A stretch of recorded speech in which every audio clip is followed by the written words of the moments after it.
everybody for today's meeting on this work agenda that we have. Uh, February the 15th, 2024. Roll call of officers. Commissioner Zargis. Commissioner Lear. Commissioner Montañez. Here. Commissioner Jimenez. Commissioner Underwood. Vice Chair Zerniak. Yep. Chair Acosta. Present. Thank you. Okay, item number 2, new business. The incorporated area of Crua, ETZ.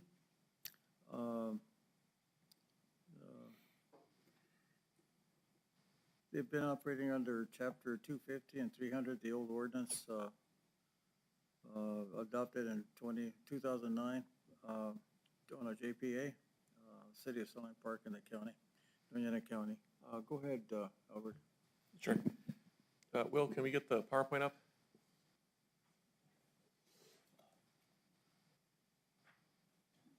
Can you see? All right, Commissioners. I just have a short presentation.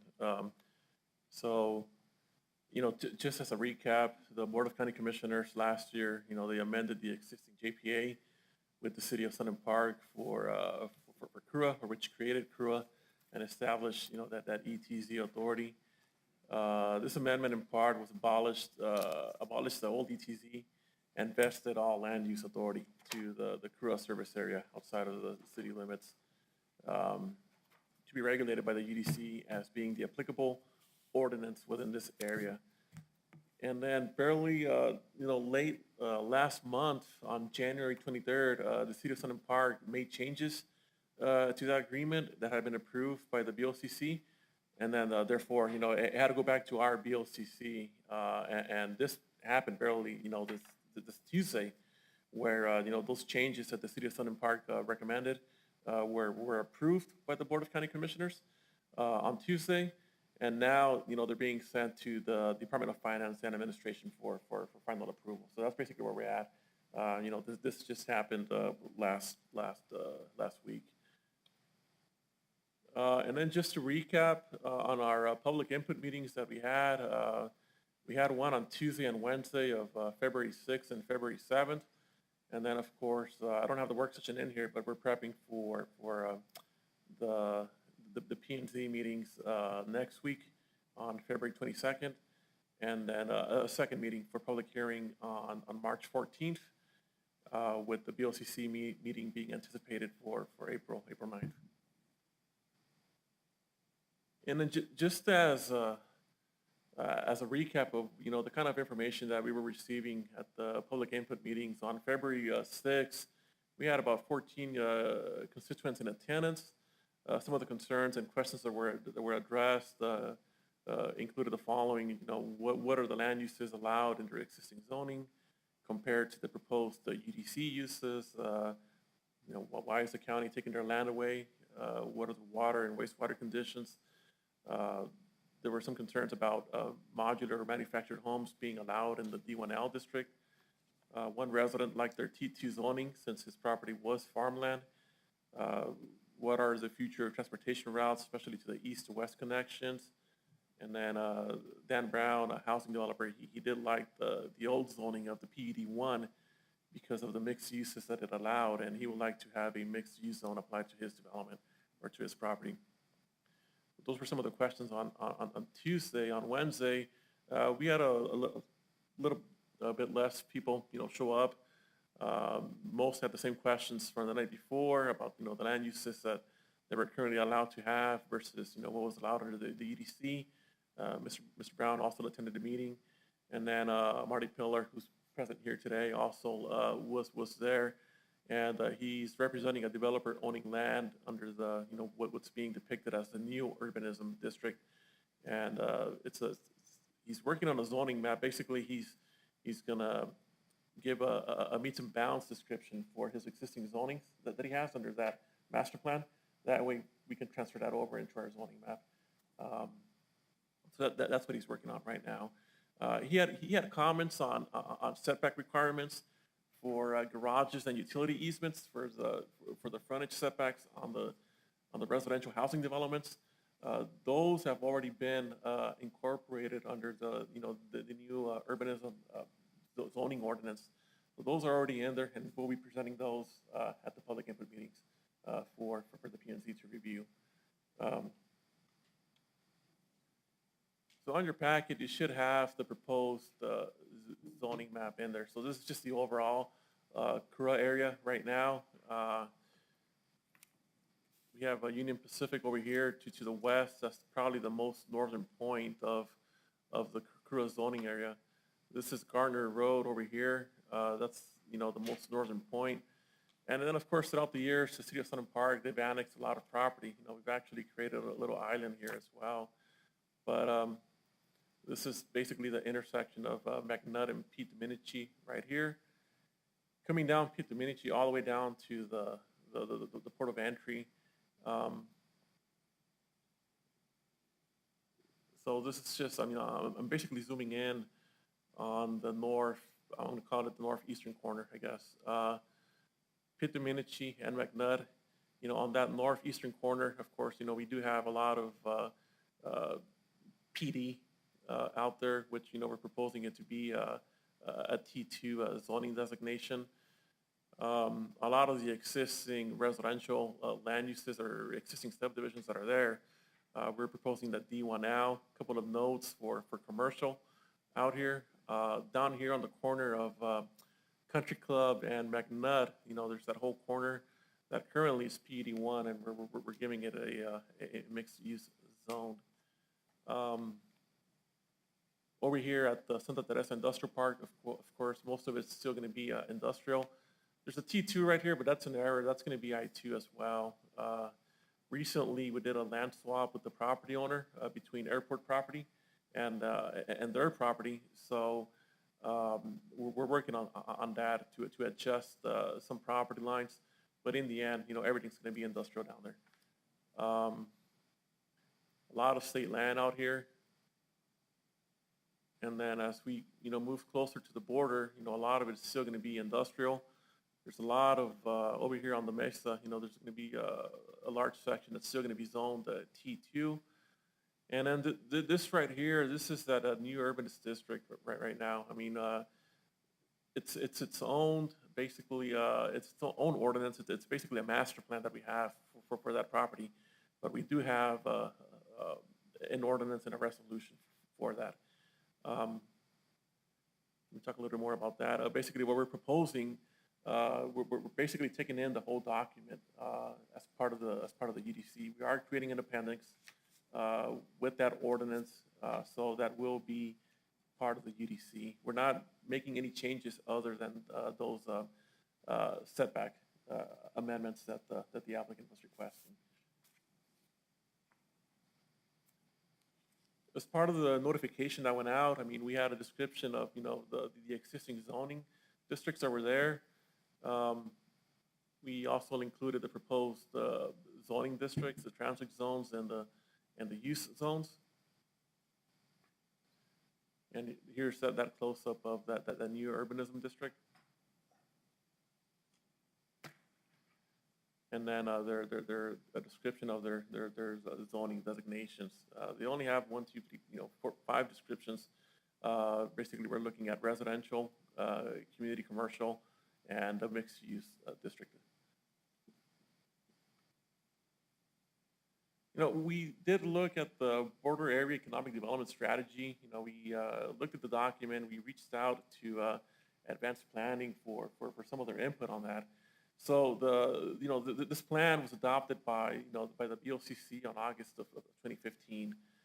Some of the key takeaways is the complex dynamic in the border region, giving the extremely fragmented jurisdictional authorities residing in the area. As a result, many of the recommendations set forth in that plan are for those other authorities. Overall, the document recommends and supports continued planning efforts at all levels across jurisdictions. For a border region that has many competing demands, some of the ongoing projects right now, of course, it's the expansion of the Santa Teresa land port of entry. We know DOT did a West Mesa corridor study for alignment analysis and environmental impacts. That was done around 2017. planning recommendation, there is a planning recommendation in there that mentions the original Verde Master Plan, and that crew and the county should re-examine the plan and amendments to ensure that the border area can support a sustainable balance of residential and industrial uses in relation to the transportation system improvements that can sustain growth. The county has, a couple of projects down there. There's planning and preliminary engineering for Industrial Avenue. There's grade separation over at the Union Pacific Railroad, asset management planning, crosswind runways at the jetport, improvements on Airport Road and Industrial Drive, and then we've also accomplished the goal here of creating an economic development point person. New Mexico DOT's border master plan was finalized around 2021, and it's largely the project is focused on tracking, scoring, ranking, et cetera, for individual projects in the region across the jurisdictions. And then there's ongoing plans by county engineering. They're currently exploring funding opportunities for countywide transportation plans, and they just entered into an agreement for a comprehensive roadway safety action plan. So those are just some of the the takeaways that we saw from the border area economic development strategy plan. But that's basically what I have for today. I just wanted to give you guys a summary, of what happened at those public input meetings, what's being proposed. That's here. We're here to discuss that today. I did invite Marty here to come in today because, he is currently working on some projects in this area right now. So I wanted to bring him in here because he's representing basically the owners of that property. So staff stands for questions right now or for discussion. Let's go back to the beginning. Yeah, sure.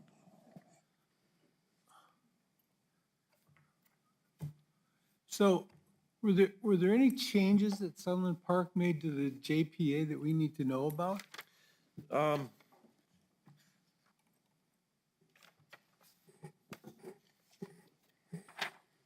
Just under their executive summary, I think the main ones had to do with just membership of the board. Those were some of the changes that I was able to see on the last agenda item.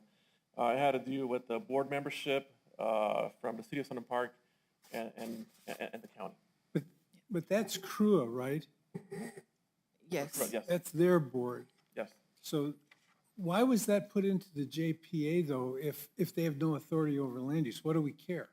Well, the reason, in their original JPA, they did have planning authority in there, and there's actually 2 JPAs now. One is for the composition of the utility board and authority of the utility board, and then there's a separate JPA that gives the county planning authority. So basically, Sunland Park is ceding their authority to review and giving county complete authority over planning. Zoning and subdivisions? Yes, in their ETZ. Okay. And so that will eliminate, having to do duplicate review and whatnot. Yeah. And so everything will just come to the county the way it does everywhere else. Okay.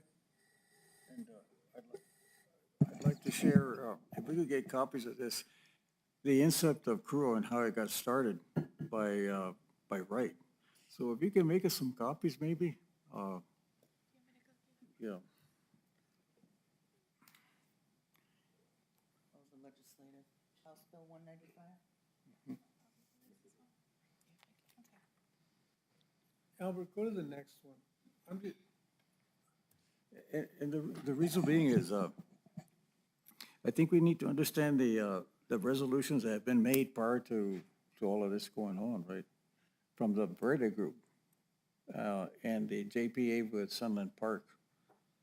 And there's been a lot of contentious controversy regarding how are they going to figure that out. And you're correct. There's two portions of this agreement. And that's the question I had. Water's not going to transfer, right? No, sir, the water utility will continue to operate the way it has, hopefully with some improvements to their operations. The only difference will be that they will no longer be hearing any planning cases.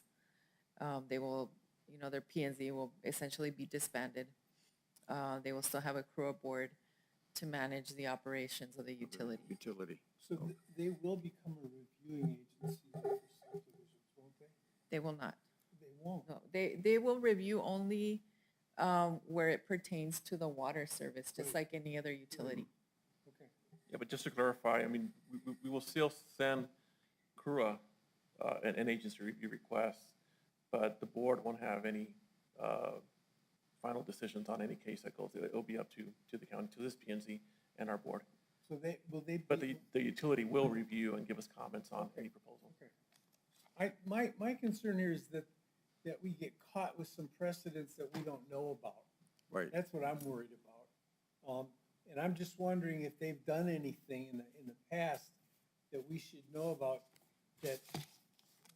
that we make a decision up here and we find out later that something happened that precludes us from making a particular decision. And I don't know the answer to that. And I think that's one of the reasons why, they're going to be critical for any development that goes down there to get their input on that. I mean, they will be notified of any development that goes down there, whether it's a subdivision or some kind of industrial building. So this other issue of the master plan and making that a part of the county zoning ordinance. My question there is whether or not those zones can be identified with existing UDC categories.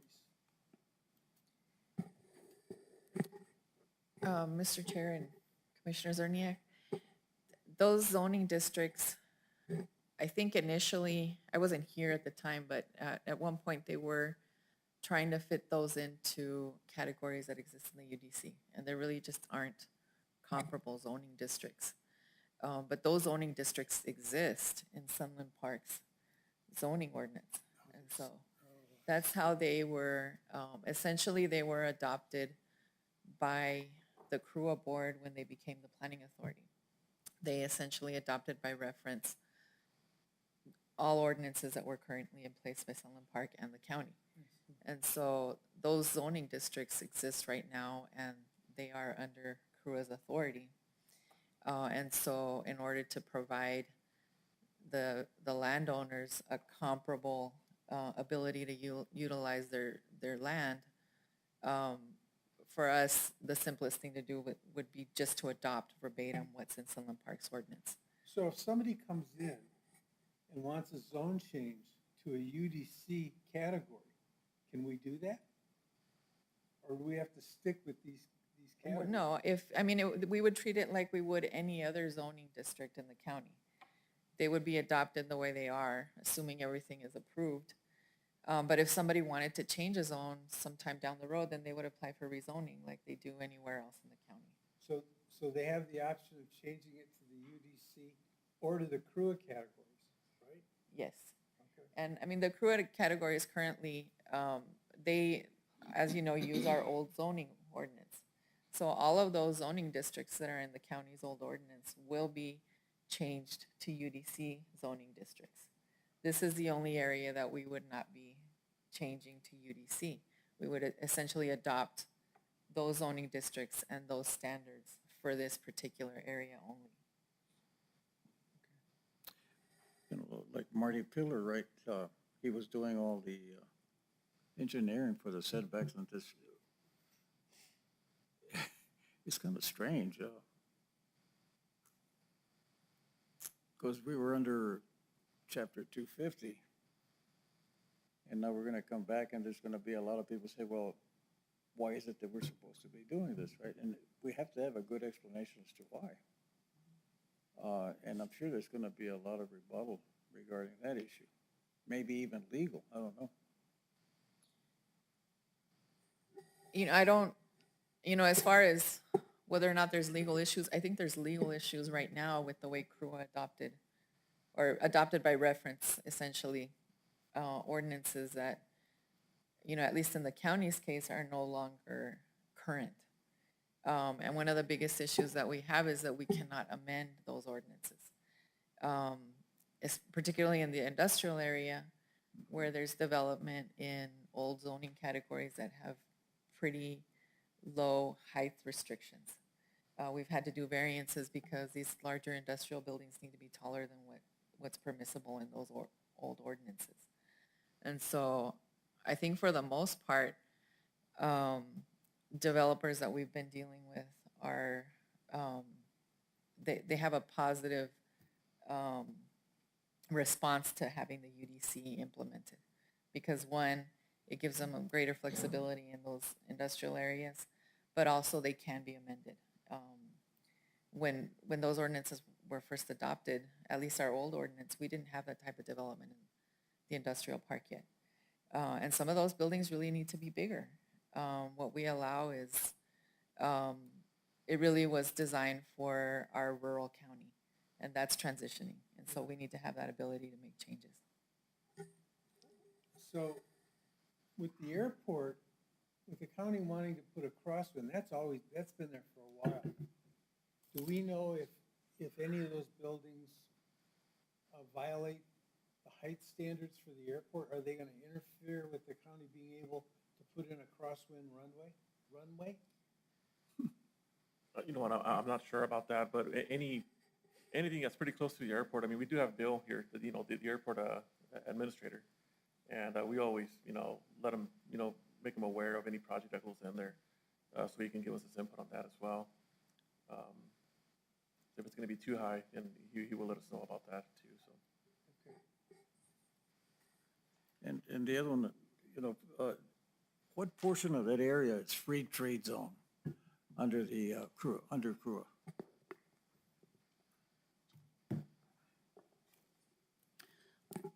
Any way we can pull up the map on the county website, Albert? Well, actually, the whole county is an alternative site framework, but we have magnet sites down in this area. Will, can I get the browser, just the Chrome browser real quick, or can you take me to the county webpage real quick, please?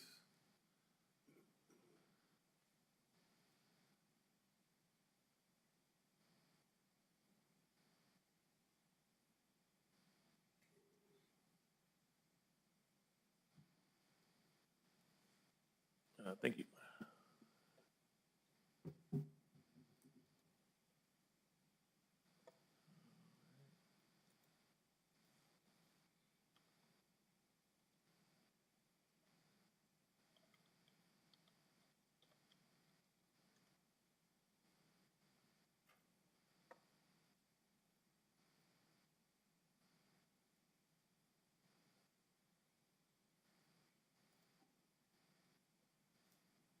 Which one do you want, Ginny? The first one, the alternative site framework service area.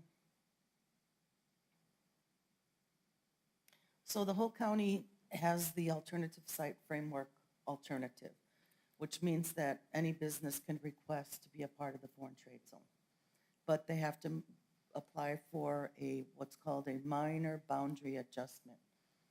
And that takes 30 days for the Foreign Trade Zone Board in Washington, D.C. to approve it. However, if you're in one of the magnet sites that are identified on the map by sites 1, 3, 4, and 6, we just basically enter into a contract with a user operator, providing we have concurrence from Customs and Border Protection. Well, the reason I'm saying is because Mr. Love, the engineer that we asked him to come down and give us his view on transportation, With NMDOT? he never gave us anything really, any information, and I can understand why, but I'm saying everything that he told us was under study. Do you remember that? He said it's under study. So when we saw the DOT comment on there, how is all of this going to impact what we're going to be doing with CRUA on zoning? And, and I don't even... So the question is, does that have any effect on zoning? NMDOT? The foreign trade zones. I believe we're zoning everything CI2 that are in the foreign trade zones. Yeah, I think for the most part, we haven't had any issues. A lot of the applicants that come in, you know, they've already done their research. They already know that they can do whatever they're wanting to do on that property. They already have the appropriate zoning on there. So it's just a matter of you know, filling out all the paperwork required to become a member. But for the most part, I don't recall where we had to do like a zone change for an applicant. The zoning was already there. So, I'm not advocating what I'm about to say. I'm asking a question. Should those be adopted as overlay zones to the zoning ordinance? You mean the foreign trade zones? I don't think that it's necessary to do that. We know what the outlines are, and they could change. I mean, if somebody requests an alternative site, it would make it another step in a cumbersome process to have to rezone to match. Yeah, and Site 6 was one of the alternative site framework applications. So it's usage driven, it's all by itself, Site 6, it's just one site. Okay. So is there a border plan for the whole Crua area? Excuse me, is there a comp plan for the whole Crua area that the Crua board adopted? The Crua board never adopted a master plan or a comprehensive plan. The county's comprehensive plan does include that area because it's in the county, but one of the things that is needed is a more specialized plan for that area. And having the county as the planning authority gives us that ability to start creating policy and more specific plans for that particular area. Well, Gilbert Mesa with the Verde Group gave us a master plan. We even went to that meeting in Sunland Park. Remember that? He had a master plan for it. Was that adopted? There is a master plan, but it's for this specific area that we're talking about, the new urbanism district. That plan is still in effect, but it doesn't encompass the entire Crua area. And who are the major landowners that are going to be impacted? And have you ever sampled their feelings on that? In the general Crua area? Mm-hmm. We've had some conversations. When we sent out the notices, we did have some response. In addition to the people that attended the public meetings, we've had others who wanted to have separate sit-down meetings with staff, including the state land office, because some of the land is in the state's jurisdiction. So we have heard from quite a few people. And because we've worked on this project for several years, we've met with independent landowners at various points to get their input. So does the comp plan that we have for the county, does that hold now? I mean, before it carried no weight, because Crua controlled the land use. So do we have to do something to make that official, or is it automatic? I mean, yeah, are you saying there's a separate We are resolution? proposing Okay, it with this budget. so we do have a resolution that we will present when we present the ordinance for adoption as well. To adopt the existing? Correct. Okay. And the resolution by the BOCC? It would be by the BOCC, correct. So that would be But it's gospel also then. a part of your package. Oh, So you'll be adopting the comp plan, the UDC, the zoning ordinance, as well as the new urbanism district. Wait, you threw in an extra one. You said the comp plan, The comp plan by the resolution, UDC, the UDC, The The- zoning map? the zoning map, okay. zoning map, okay, yeah. Okay, it'll be an insert in section 9.6. okay, I got it. Okay. and the other question I have is, for legal standing on people that may oppose using the case of the Albuquerque Commons on anything that they do, changes in condition, there would be a major change in condition, wouldn't it? How are we going to hurdle that? There's no hurdle. The hurdle is cleared. It's a change of condition. The door's kicked wide open, Yeah, see, you know what I'm getting at, right? yeah? Well, we're climbing up a hill pretty steep, you know. I mean, it will be no different essentially than when we changed the zoning for the county, when we adopted the UDC. And I wasn't here for that, but, you know, obviously we encountered, or the county encountered situations where people may have been opposed to the specific zoning that they were going to get. And that's why we're going through the process of meeting with the public, so that as much as possible, we can ensure that we're giving people zoning that, one, is comparable to what they have, and or if they have a vision for their property, we can try to accommodate it if it's appropriate. I don't want to rush this, okay? Because I'm sure that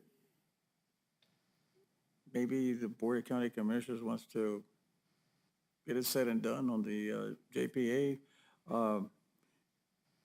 The thing that I see here is that there's a lot of questions, and I don't know them all, but I'm saying there's some legal questions that I think that may be coming up, and we want to address those before we get there. Chair, I think the main difference between this one, it's, you know, we got to go back and look at quasi-judicial versus legislative. And this would fall under legislative because it's for an entire area. So really, you know, a lot of the Miller and all that criteria that would apply for like a single parcel of land will not be applicable in this case. I mean, even if it was, I think the change of conditions is the fact that, you know, the board and the city have already agreed upon this. So I think if that was the case, I think we've already been covered. But because we're doing it for the entire CRUA area, this would fall under legislative.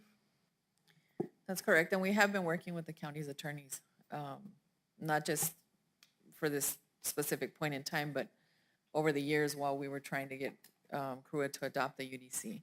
But, you know, while we obviously don't like having to rush things, we are under a time limit because once the Department of Finance Authority adopts or approves our JPA, it will go into effect, and we will end up with a area that has no zoning. Exactly. Thank you. And Mr. Chair, we did do this in 2018, and we held public hearings. We got a lot of community input at that time, and it went before the CRUA board in December of 2018, and then they tabled it at that point. So we did incorporate the input that we received at those meetings into this zoning map. I remember going to one of those meetings. Correct. So, Albert, can we go to the questions that were asked at the public meetings? Sure. Well, can we go back to the PowerPoint, please? Thank you.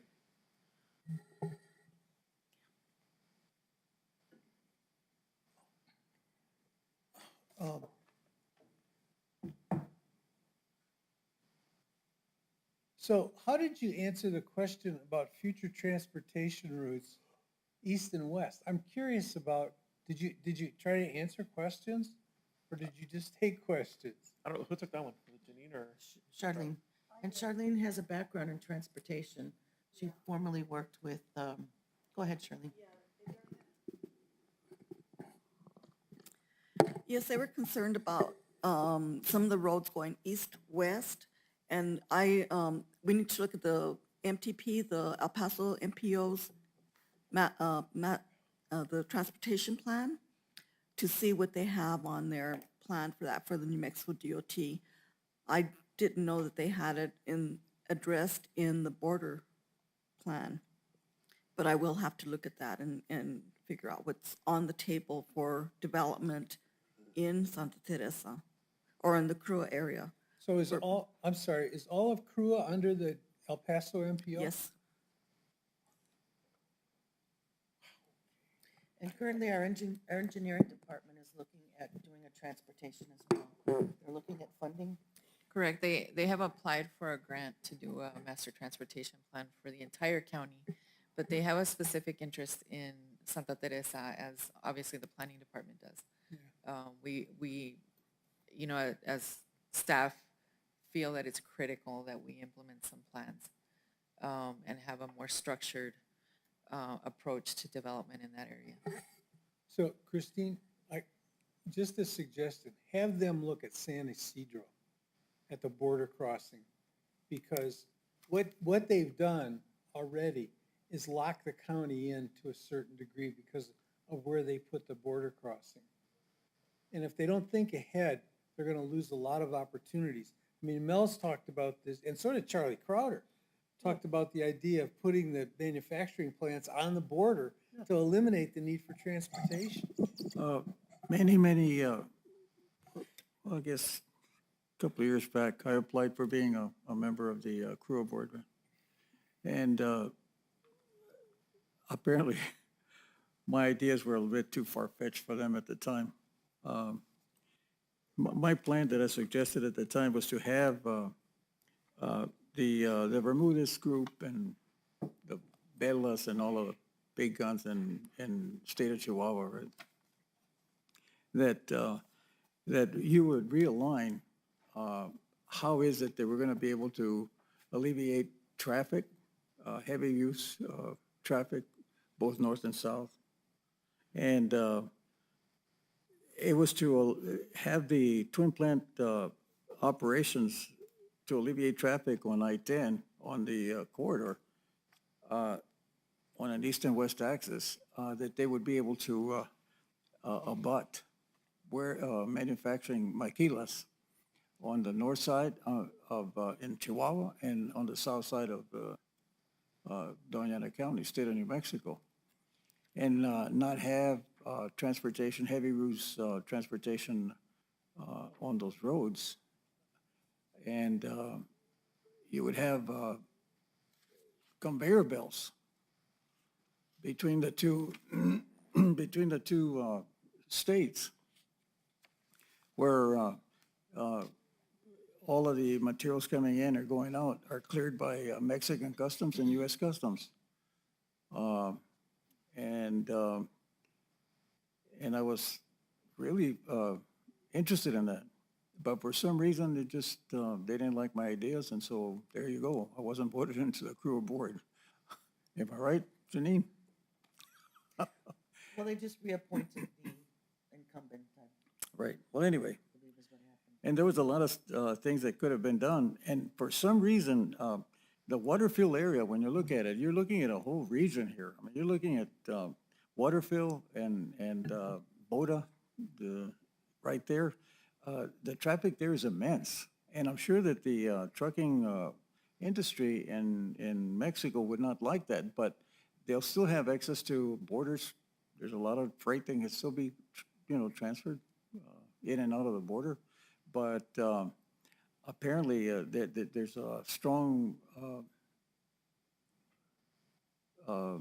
opinion that they don't want that.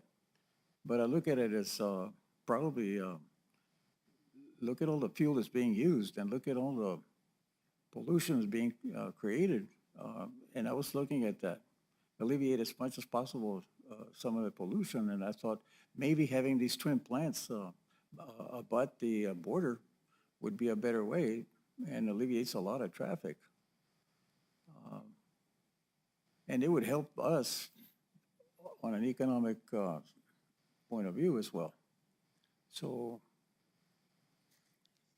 and that was my theory, right? So, but if you have any questions on that, And by the way, this gives you a little bit of a history as to how CRUA came introduced on the 55th legislature of the state of New Mexico on the 2021 session.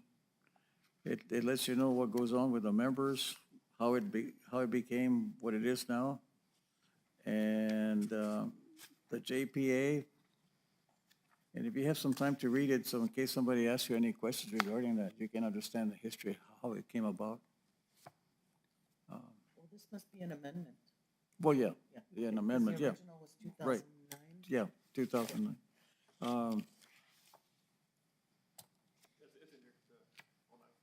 The original is, okay, thank you. So, do we know if Pruitt did a water and wastewater master plan in the area?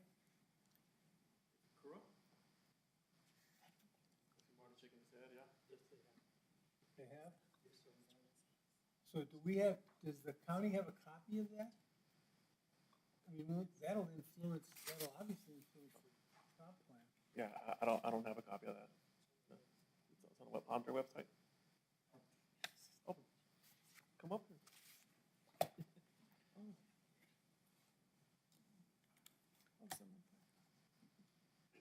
So good morning, my name is Jesus Carrasco. I'm here as a community member. Crew is working with their engineers and they're redoing their water and waste, water master plans at the current moment. So JC, Juan Crosby could probably give you all those answers, but they are working on updating that and should have that pretty soon. Okay, thank you. Mr. Carrasco, who is he with? Juan Carlos Crosby, he's the interim director right now for CRUA.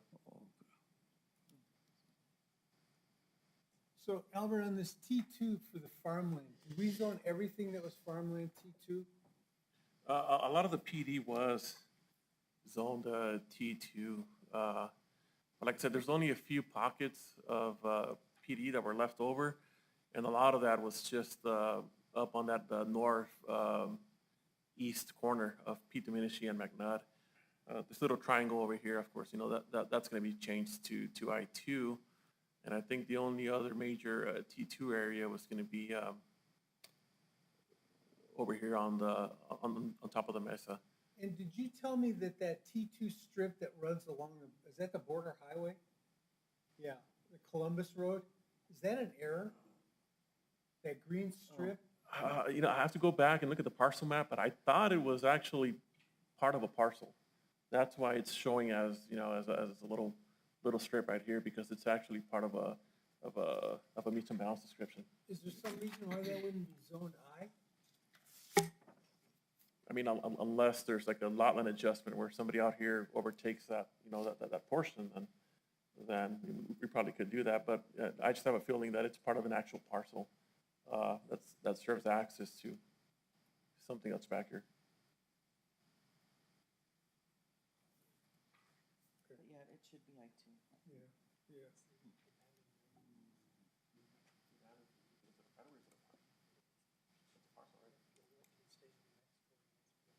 Yeah. So Marty's just saying that that's an abandoned railroad right-of-way, but it's an actual, I mean, but it's still a parcel. It's to the west of Border Highway, right? That's, Oh, the Columbus Road, that's. the yeah, this border is Pete highway. Dominici right here.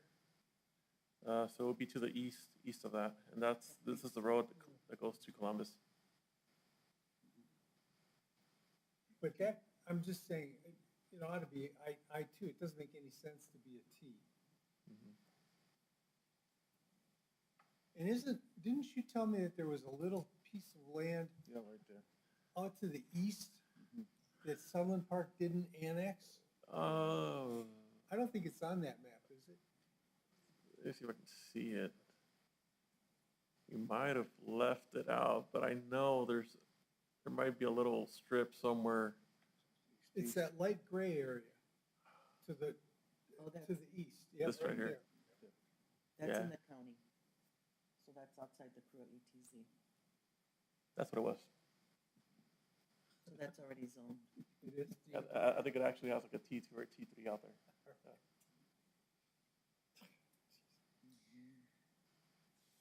So let's go to is it February 7th?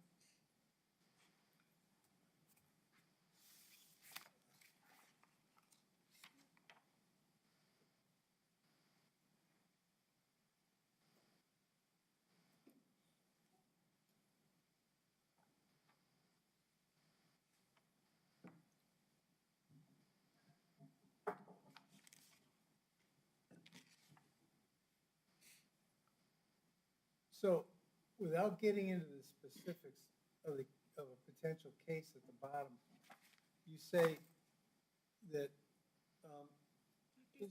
Mr. Pilar is working on a zoning map for the properties that are under his jurisdiction to be included in the proposed zones. Are those the zoning map he's working on, are those different than what we have on the No, current? you know, that's probably my error. He's not working on a zoning map, but basically, we're requesting Marty Pillar to give us a meets and bounds description of each one of those zoning designations so that we can accurately map them out. Okay, So the zoning map was not the right term, okay. but he's working on a meets and bounds description for those parcels.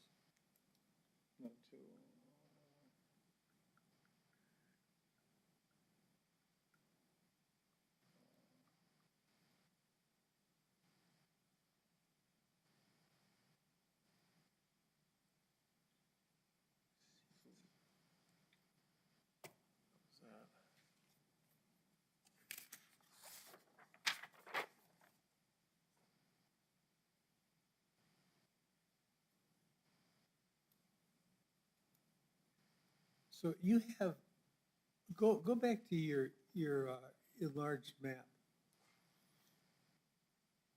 of, yeah, that area.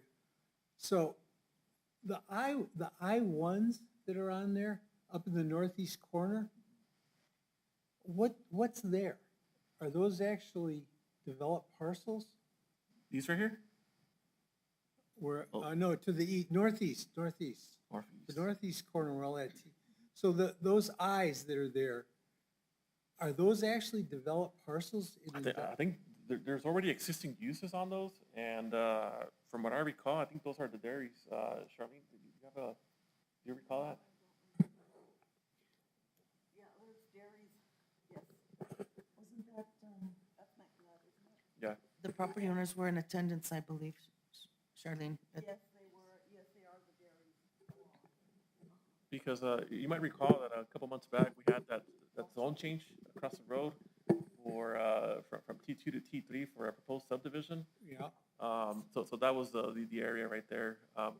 And I think we talked about that, you know, the fact that they had some industrial right across the street. And according to the aerials, if I recall, it was just the dairies that were there. Yes, they are dairies. A mechanic shop too. Yeah, a mechanic shop too. can those go under T2? If we were to give them a T2, we would basically grandfather them in. Because they're already existing uses. But my question is about transition. You're going from a T2 rural zone to an I-1. Wouldn't the T2 also allow the dairies to exist? Is that an allowed use in the T2? You know what, I don't think, I don't think so. oh, okay, but I think that they currently already have industrial zoning. Will, can we go back to the website? I'm just gonna look at the current zoning map right now. I believe it's Performance District, You think? PD. Thanks, Will.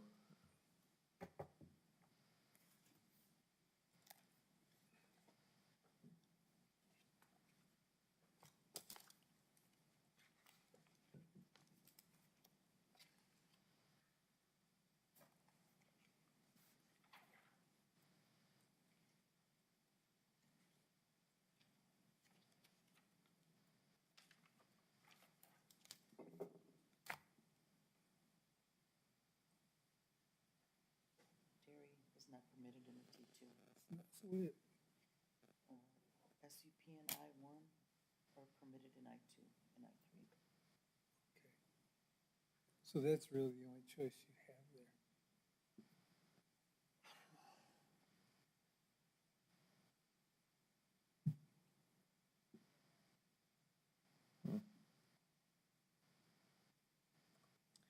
You have another slitter down there to the south, little tiny block.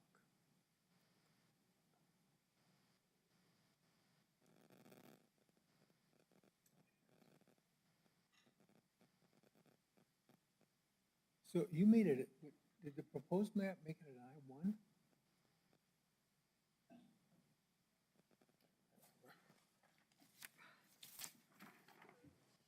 Yeah, see, it's an I, those are I-1s.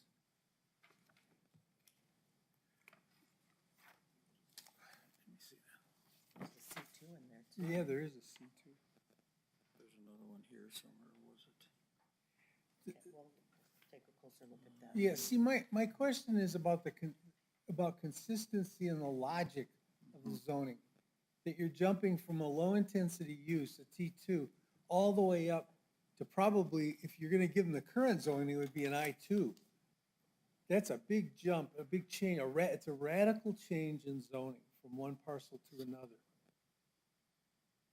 And if the dairy's ever closed down, that kicks the door open for almost anything to go there.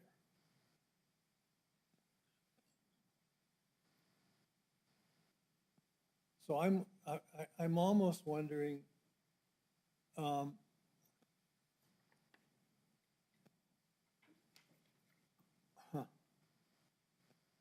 what's the term I'm looking for? A use that goes in that wouldn't be allowed under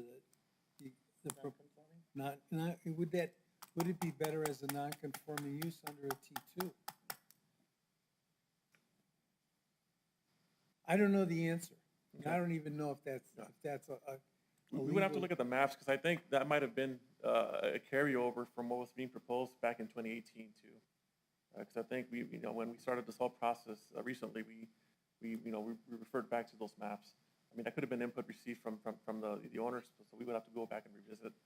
So I would just suggest that as you look at the zoning map, Okay. see if you have an easy transition from one set of zones to another. Okay.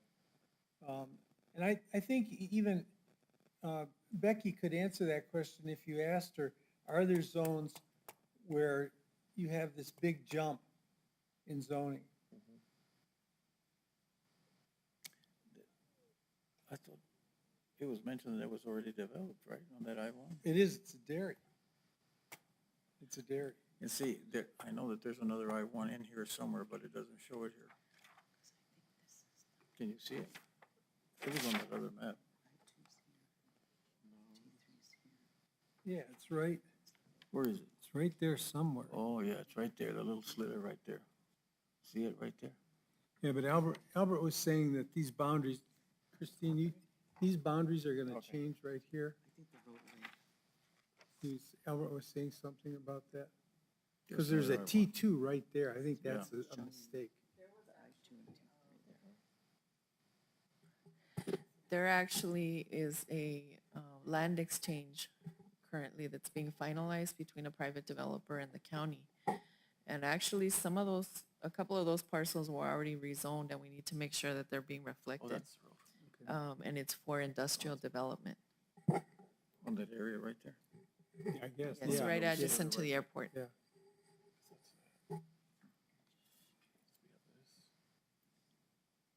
Yeah, see, they've got it as T3.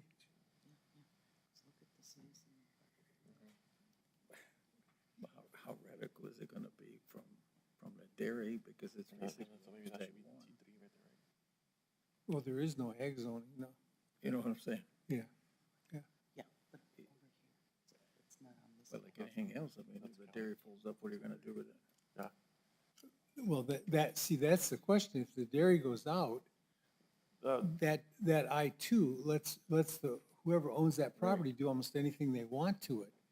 And you've got housing across the street, you've got rural activity behind it, and you've got a commercial right in the middle of all that. We'll go back and double check the maps. I think, I think what's on the maps is correct. I think that I-2 is actually this parcel right here. And then everything across the street, it's gonna be, PD. So I think the dairies and all that, I think they are zone PD, and then the only I-2 that's being shown, it's right there on that little top corner, because everything behind it, when you look at that map right there, it's all gray, so that's gonna be the T2 that's already in the county. The Kura boundary runs right here. That's where it is. And when you look at that map that you're holding, I think it calls out for that I-2 on the corner. Yeah, And we might just have to go back and show this T3 right here. is that T3, is that an existing zone? That is an existing zone. Okay. But the dairies that are I depicted, think the Kura boundary is McNutt though, Albert. Not the property line, I think it's McNutt Road. Right there. this right here, So Kura's on the east side, okay. and the county's on the west side. So those two parcels that's how they're currently zoned. Okay. So across the street, we are proposing some I-1 and C2.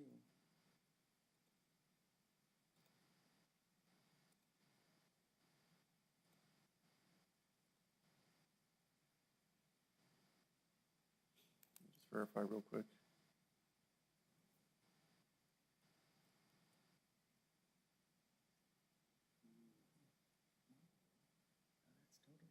No, no, it is a dairies. That's back that right here. So we'll have to go back and revisit that. All right. So the other, I think you told me this was an error. If you go over by the airport, Yes, and the reason we can't, I mean, we can give it the I-1, but what's gonna happen is, right now, they're working on a lot line adjustment, because there were some modifications that were done to those parcels. And then once we have those final parcels, then we'll give it the correct zoning designation. But we can give it an I-1 right now. and what about the T2? Yeah, that's gonna go away. We already did a zone change with the Kura board, so that's already been approved. Okay, okay. But we can give it the I-1, just so it doesn't stand out. And then once they get that claim of exemption approved, then we'll adjust the parcel boundaries.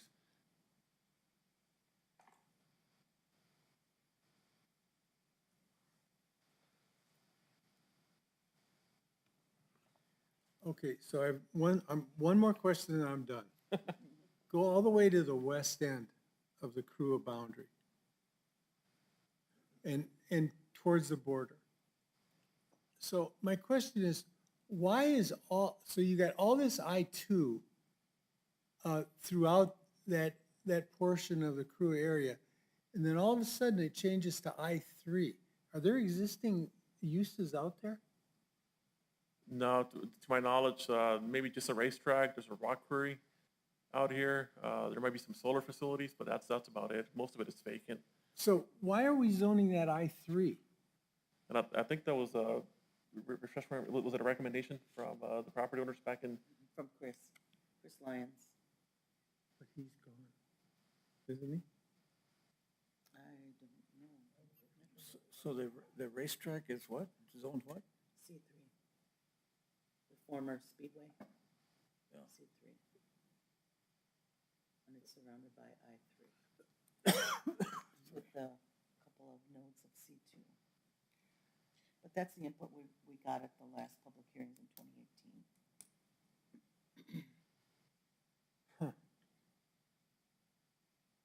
So that basically is wide open for anything. I mean, any high-intensity industrial use. And I believe that's the only I3 in the whole ATZ there. Oh, no, there's some along the railroad. Okay. Yeah. And, to explain my theory, right, you can see it there, right?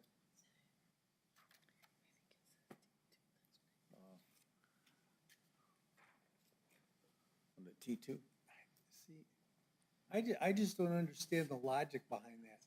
And everything else is I2, and you go out to the farthest point west, and all of a sudden it has a more intense use. Why do that? Why not just make it all I2?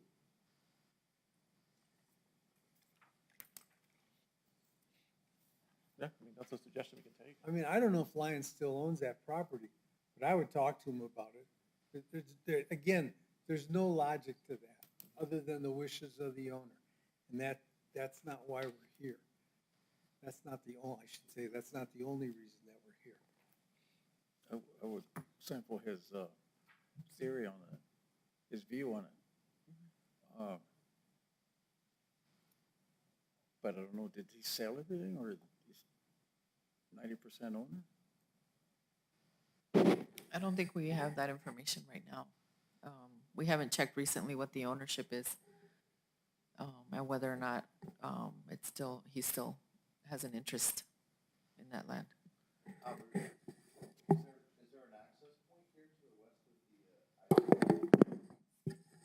Sorry, is there an access point here to the west of these I-3 lots, or these I-3 zones?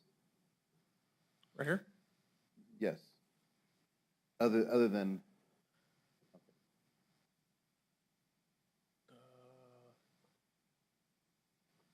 on.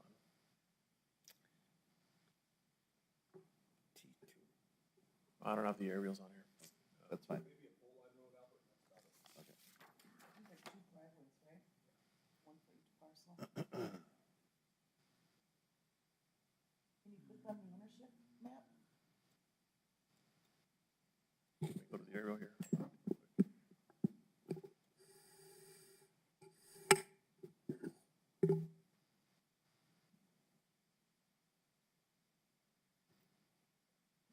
There's the racetrack now. There's the racetrack. Oh, yeah. That's a pretty old area. It's 2018. It's in operation, is it?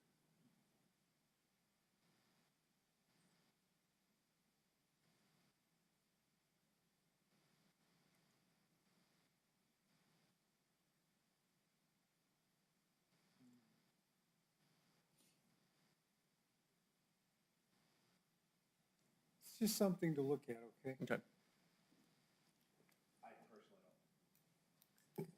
I personally don't see an issue with the I-3 zones being where they are, but definitely something up for further discussion. Well, see, Steve, there has to be some rationale for that. What the question is, that's why the comp plan becomes important, because that would guide what that would be. Since they don't have a comp plan, there's no basis for that being an I-3 zone. I mean, that's even what the judge said in the Doña County Court case back in the 90s, that the comp plan provides the rational basis for zoning. Without it, you don't have a basis. I just have a vague memory, when we were talking down there with Chris Lyons and all the other landowners. I might recall that in one of the many plans that are out there, that there was a proposed road coming down through these commercial nodes, down through here. And I don't know if there was possibly maybe even plans for like a future port of entry here, but I think was maybe one of the reasonings behind just having a designation following that section line right here, that there was a plan somewhere about. But the land around the existing port of entry is I-2. Yeah. Right? So even if there was a border crossing there, there wouldn't be a need for I-3. Yeah. And if somebody comes in, let's think about this for a minute. If somebody comes in and they proposed a tire manufacturing plant out there, I think we'd want to take a look at that. But with an I-3 on it, we wouldn't get to look at it. We're looking at economic development according to what was stated on the meeting that you folks had over there, on the Border Economic Development Plan. We don't want to restrict anybody to do something that would be beneficial for the county and the state. So we can be very restrictive, but why? We want to accommodate as much business as possible. I mean, let's put it this way, Albert. Everybody said way back that this was not going to happen, and I always thought it will happen. And I thought, well, maybe I'll live long enough to see it. This is a gold mine, okay? We need to look at it as a potential for many things to happen beyond our imagination. Maybe in your lifetime it'll happen, but I'm saying we can't restrict that, because redoing a master plan would be very, very difficult. And not only that, I mean, we have to look into the future in the event. And I've always said, for some reason, I mean, this is just my opinion, for some reason, we're like the stepchild out of Santa Fe and Albuquerque, okay? And I can give you 2 or 3 cases right now. I'm not going to, but I could. And for some reason, we drive business out. Too much restrictions, too many restrictions, all right? I think that we have a gold mine there, and we should put our best foot forward to make things happen there. Like they did at Rio Rancho and they did up in Albuquerque. I mean, many people have asked me, why is it that we don't have any big businesses here? Why? Everybody's going to El Paso. Horizon, out in the middle of nowhere. And the question is why? We need to address that. Not only here, but with the Board of County Commissioners as well. I don't know, I don't have an answer, I'm just asking. We need to do something. You have a gold mine there, let's see if we can work it, make it happen. When the Verde group came here, remember, Janine, when Gilbert Mesa came in? I was shocked, I really was. I didn't know that something like that could ever happen, and it did. So I just leave that for all of us. Think about that for a Yeah, while. no, I mean, for sure, we'll look into the I3 designation that's being proposed. Like I said, I mean, right now, this is just a work session. Of course, we have 2 more public hearings, you know, with you guys, so, you know, at that point, we can make some final recommendations. But just, you know, looking at the area, for the most part, I don't think there's been any major issues. A lot of the development that's gone in there has just been through a building permit, because the zoning's already there. So I think we have been pretty flexible, at least when taking in new businesses. So the zoning's already there. We just gotta, you know, make sure that, you know, we get it, you know, kind of right, I guess, at this point.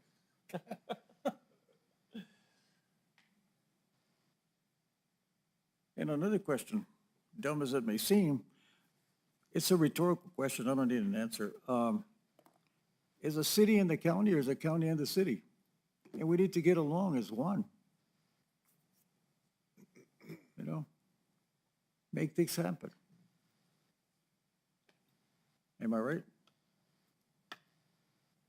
Oh, yeah, yes. Yep. I mean, I also just want to point out, and I'm not, That's fine. I'm not being whatever you want to accuse me of being, just kidding. You know, but, and I see a C3 zone right here in the middle of, you know, quite a bit of I2. I know we could go completely back and forth on this, but I personally just appreciate the idea of a little bit more mixed use, you know, with this I3 zone here. If we have if we have the right amount of access points, that's why I asked if there was, it doesn't seem like there's another road here where the current boundary is, or if you did say that there was a proposed road development. You know, but we probably won't see that either. But you know, again, and we still have 2 other public hearings, and I think we'll discuss further into that. But And somebody may come in and say, here's the reason that that's an I3, right? And that's okay. But if you look at the I2 zone, it allows a lot of uses, a lot of uses. The I3 is for heavy industry. I'd like to see in one of our next hearings just the current zoning, just so I can have them side by side, if that's possible. Okay. Thank you. Yeah, that's a good question. Yeah, I think the current zoning, we can check real quick. Might be PD already. Yeah.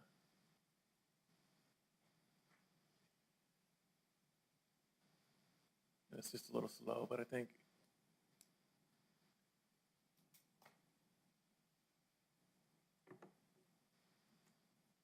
Well, that's just the rest of the county. Yeah, a lot of it is just PD.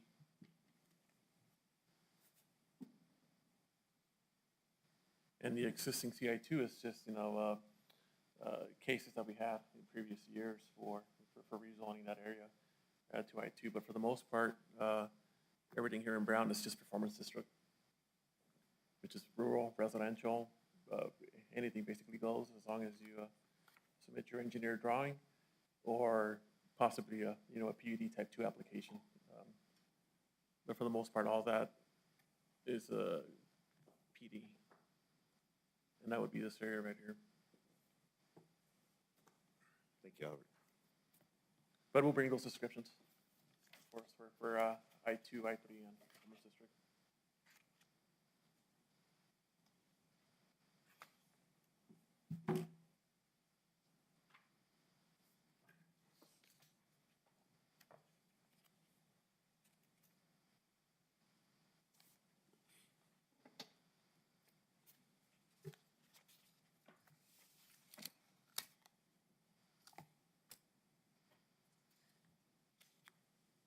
What else? Apologies. Can't get a word in with Commissioner Zarges here.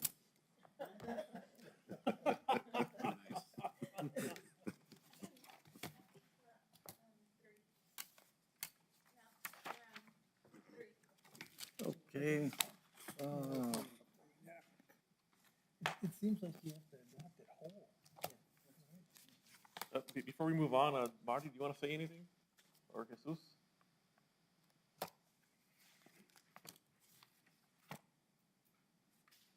staff input. Oh, Mr. Carrasco, please step forward. I just want to make a comment. Thank you guys for your time that you spent on this. It's valuable to the public as a community leader and a member of this community. Thank you again. And this is very, very, very important that you guys take this over because the lack of transparency, the lack of doing things properly under CRUA in this area has created numerous messes. It's a nightmare. So thank you for taking this on. To county staff, we worked with Christina for a long time on this. Janine, everybody, thank you. And you guys as the P&Z commissioners, thank you for your work. But you'll see that there's just many issues that need to get corrected. So thank you for taking this on. Thank you for your comments, thank you. Staff input? What's that? Yes, Marty, yeah. I thought I recognized you. Yes, thank you. The things that we're looking at are those two revisions on the setbacks. One is for utility easement. In the code, it calls out for 12 foot. We're asking for 15 feet because we are going to be providing gas into this development, and gas is installed outside of the right-of-way, and that is the standard utility easement width is 15 feet that we've worked with El Paso Electric and New Mexico Gas. So that's the reason we're asking for that revision in the code. The other revision in the code that we're asking for is the setback to the attached garage. In the code right now, it has it at 30 feet, and we are asking for that to be changed to 25 feet, which that code matches like what the city of Las Cruces has for the setback of attached garage, and this allows the home that's being built to have a larger footprint.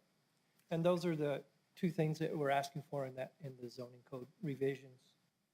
And just wanted to bring that up Marty, and what tell is you the why. UD, do you know what the UDC says for setbacks?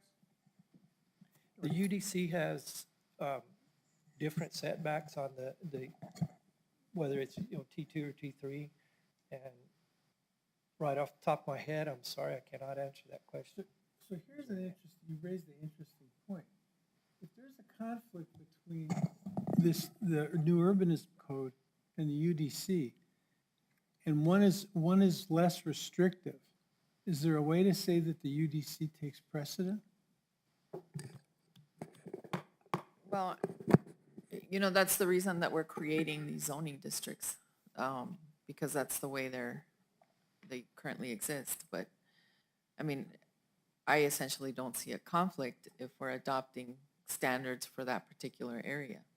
Then those standards would be followed for those zoning districts. And for other areas of the UDC, we would follow the standards that are in the UDC zoning districts. And when this is incorporated into the UDC, it will be part of the UDC as well. So it will not be a separate ordinance. It will be incorporated into the UDC. Okay. And Marty, while you're there, now we have Sean as well here. At one time, we had discussed, why is it that we're putting all the utilities in the front and not putting them into a alleyway to the back on the setbacks? Creating an alleyway, right, with all the utilities, right? Parking in the back. They're in the current zoning, that is allowed to have alleyways in the back that would have access to the properties. That is one of the already called out in the Village 1 zoning, that you can do that. But what has been development-wise, how residential development has gone, the water and sewer are built in the roadways that provide access to the lots. New Mexico Gas has always been outside of the right-of-way. They share easement with El Paso Electric and the other dry utilities, telephone, TV, internet. And that's how those residential lots are provided with the utility services. And so we're looking at following what has been a standard for development of residential and keep going that way. Remember when we were talking about the UDC way back? And they told us that a good way of doing it, other than what we have now, was put the alleyways back in there, and then, That's the best practice for new urbanism. And that already is included in our community district in the UDC. Sean, you want to say something on that? No comment, okay. Thank you. Thank you. Okay, item number, well, commission input, number 4. We already did our deal, right? Got any more things to say? No. The next question I have is, when this takes place, are we gonna have to go over there for meetings, or are they gonna come down here for meetings? We will continue to have meetings here as we do now. And so anyone who's applying for cases that will come before the county's P&Z and the BOCC will come to this building. The staff is talking about creating a satellite office down in that area, but it would be for the intake of applications and to interface with the public, but not for public meetings. Well, I think it would, in many cases, it would create a hardship for people in that area to come all the way down here. I mean, it's a long ways down here, right? It is, but you know, for the most part, when we've had applications, these are large developers who, in some cases, have consultants that aren't even in this state or even nearby. They fly in from elsewhere. But as always, we will have the option for the remote participation. And so I don't believe that with the level of activity that we've had, at least for planning cases, that it would be a hardship. And because we have, you know, we have cases that might be from other parts of the county, it wouldn't make sense to have a separate meeting exclusively for applications from that part of the county. You also set a precedent. Okay. You have to be careful. All right. Okay, well, that answered that. Item number 5, adjournment. Everybody spoke their piece, yeah? So what happens now, Janine? So next Thursday, we will host a public hearing. The letters have been sent out, the ad has been placed in the newspaper, and we will see who shows up next week. Do we have any cases? I believe we have one case. And then we have it was tabled from the last time. And then we also have another public hearing scheduled for the zoning project on March 14th is when you will make your recommendation to the Board of County Commissioners. March, we still got time. And we are tentatively scheduled for April 9th for the public hearing with the board, April 9th, with the Board of County Commissioners. okay. I just had a question, difficult to comprehend, a spot zone within a spot zone. Can you explain that to me? Huh? Spot zone within a spot zone. That, you're talking about the island that we, Well, we had a case not too long ago. I don't want to discuss that case, but I'm saying it's a difficult concept, right? And even engineers that were here the other day, they were having a problem with it. You could see a question mark on their face, you know?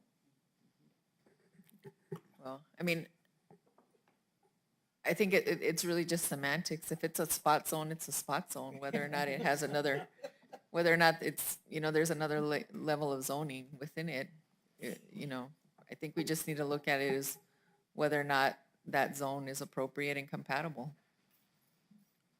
but you're not taking into consideration what